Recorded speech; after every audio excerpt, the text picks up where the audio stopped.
So in this video series, we're going to be taking a look at the idea of what a dot product is between two vectors. Dot product, also called a scalar product, or for those of you that have taken linear algebra, you might have called it the inner product, is essentially taking two vectors that have equal length, or not equal length, excuse me, but equal dimensions. So they have to be 2 by 2 or two-dimensional vector or three-dimensional vector. Essentially what you're doing is you're multiplying each of the components together and then adding them. Now we're going to see later what this actually does. But before we do that, what we have to do is we have to make sure we understand how to compute it and then some of the properties of it. So we're going to start by talking about the idea of commutative. So in other words, if I reverse the order of the dot product, I still get the same answer. And then the idea that it is distributive, meaning that I could take u dot v plus w and I could just multiply and take u dot v plus u dot w. Scalar multiplication works very nicely, so you can take c times u or c times v if you're dotting u and v. If you take the zero vector, dot any vector, it becomes 0. A vector dotted with itself is its magnitude squared. And then finally, an angle cosine of theta is equal to u dot v divided by magnitude u magnitude v. Just to give you an idea of what that looks like. If they're opposite directions, then this is going to wind up being -1. So in other words, this expression, when you compute it, it'll be -1, which would form that 180-degree relationship. If the dot product is less than 0, then what we can say is that we have an angle that's between 90 and 180 degrees. If the dot product is 0, then that means we have a 90-degree angle, or what we like to say is that the two vectors are orthogonal to one another. If for some reason the dot product is greater than 0, that means we have an angle that's between 0 and 90 degrees, and then if they're parallel to one another, then we just end up with that expression, the u dot v magnitude divided by magnitude u magnitude v, that's going to be equal to 1. So again, the idea that if we end up with two vectors that are forming a right angle, we're going to say that that's orthogonal. And then we could say parallel if for some reason the dot product formulates, or if we evaluate that expression and we end up with a 1. So in other words, if u dot v is equal to magnitude u magnitude v. You might have heard the term normal before.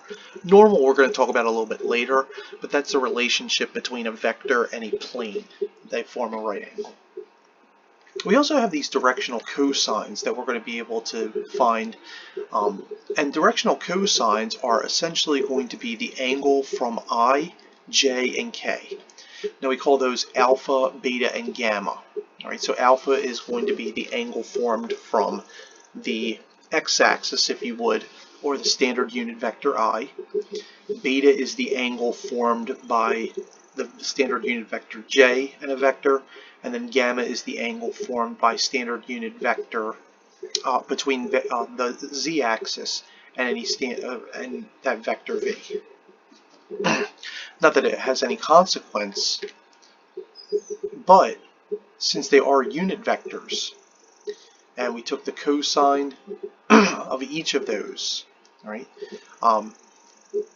we could just go through, and since it's a unit vector, in other words, magnitude of 1, then the cosines, when we take those, right, and this is essentially how this formula is derived, is that we can just go through and try to figure out that the relationship of the cosines is going to be equal to each of those each of the unit vectors. So it's a pretty cool relationship, although we're not going to use it in this course for anything. So let's just take a look at a couple examples where all we're going to do is we're just going to compute a few dot products, and it's actually a fairly easy exercise. So we have a vector u, which is 1, 2, -1 in the standard form. And we have a vector v, -2, 0, 3. And for letter A, we're just finding u dot v. All right, so u dot v, nice and easy, is going to be equal to 1 times negative 2. So all we're doing is we're just taking the first coordinates or the first components and multiplying.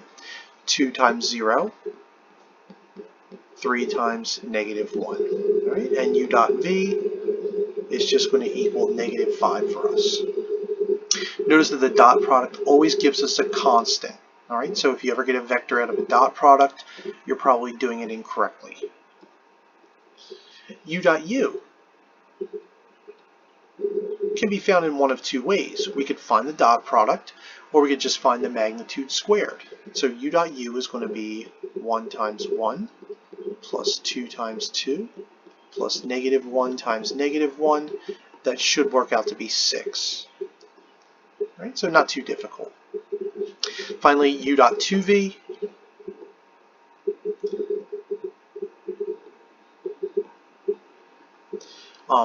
which, not that it matters, would be the same thing as 2 times u dot v, because remember we can use that rule of scalars and we can move that around if we chose to, but we're not going to.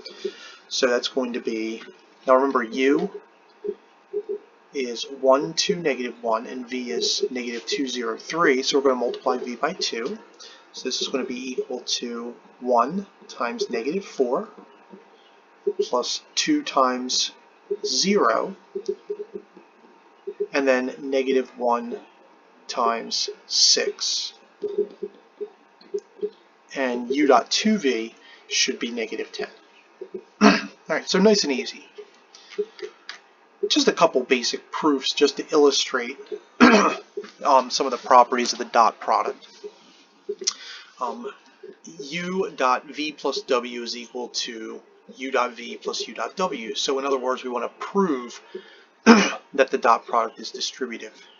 So let's define u as u1, u2, u3 for some reason. All right, and technically we should probably put a dot dot dot. All right, but we're just assuming it for a three-dimensional vector. Right? And then same thing for v. And then finally same thing for w. All right, so we're defining u, v, and w, and again these are all vectors. All right, now u dot v plus w. Okay, so u dot v plus w.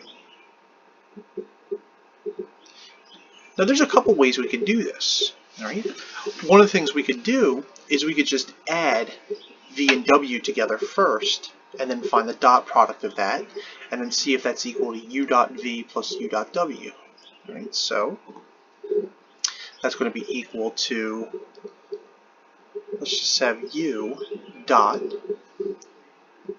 and we're just going to add v and w. So that's v1 plus w1, v2 plus w2, v3 plus w3. Okay. Now if we find the dot product of that, that would be equal to u1 times v1 plus w1 plus u2 v2 plus w2 plus u3 v3 plus w3. And now we're starting to see that all we have to do is just distribute and then collect the terms. Okay, so that's going to be equal to, now bear with me because this is going to be a little bit long here. So u1 v1 plus u1 w1 plus u2 v2 plus u2 w2 plus u3 w3, or v3, excuse me, plus u3 w3. Right. Now what I'm going to do is I'm going to collect all of the terms that have v's, and then I'm going to collect all of the terms that have w's and put them in their own sets of parentheses. Okay, so that's going to be equal to u1 v1, u2 v2, u3 v3, and then U1, W1, U2, W2, U3, W3. And clearly, this is equal to U dot V. Clearly, this is equal to U dot W. And so the proof's done, because this is now U dot V plus U dot W. And that's exactly what we wanted to prove. Okay, so we just showed that U dot V plus W is equal to U dot V plus U dot W. Right, so that's our proof of that.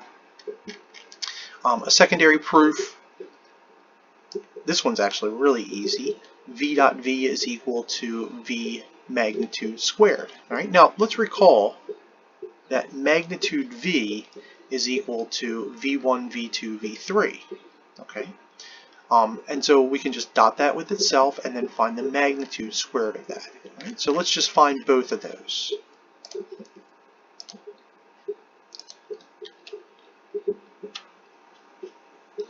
Alright, so V dot V is going to be equal to V1 V1 plus V2 V2 plus V3 V3, which is the same thing as V1 squared, V2 squared, V3 squared.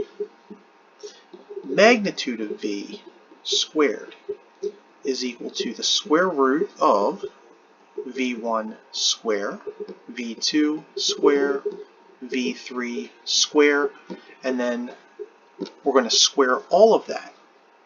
Right? So remember, our definition of magnitude is each of the components squared, but this time we're taking the square of that, which is equal to square root and the square cancel, V1 square, V2 square, V3 square.